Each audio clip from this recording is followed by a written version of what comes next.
আল্লাহ বলে একদল লোক আছে, তারা যখন নৌযানে চড়ে, জলযানে চড়ে, সাগরের মধ্যে যখন জাহাজে চড়ে, লঞ্চে চড়ে, তারা যখন তুফানের সম্মুখীন হয় তখন তারা আল্লাহরে বড্ড বেশি ডাকে, একান্ত ভাবে ডাকে, বিশুদ্ধ চিত্তে ডাকে।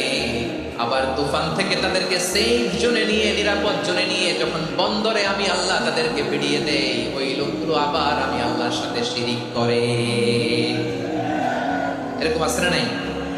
জাহাজে উঠছে, সাগরের মাঝখানে তুফান, ওই সময় দেখবেন আল্লাহ কারে কয়। এই কথা তো আপনাদেরকে বোঝানো সহজ, আপনার তো নদীর দেশের মানুষ। লঞ্চে চড়েন নাই কারা কারা দেখি?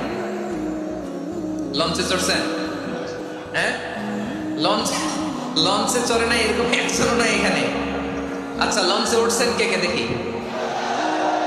মাশাআল্লাহ, মাশাআল্লাহ, মাশাআল্লাহ। ঠিক আছে, আপনাদের বোঝানো সহজ।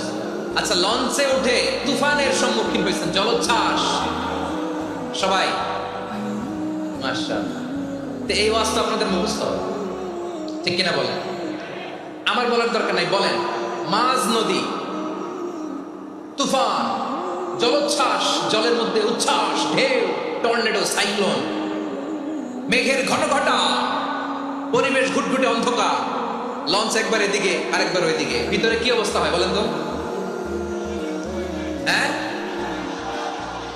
তখন মুসলিম আল্লাহর ডাকে, হিন্দু আল্লাহর ডাকে, ঠিক কিনা বলেন? আস্তিক আল্লাহর ডাকে, নাস্তিক আল্লাহর ডাকে, ঠিক কিনা? লঞ্চের ভেতর, স্টিমারের ভেতর কান্নারে রোল পড়ে যায়, চিৎকারের রোল পড়ে যায়, সবার মুখ দিয়ে শুধু একটা আওয়াজ, লা ইলাহা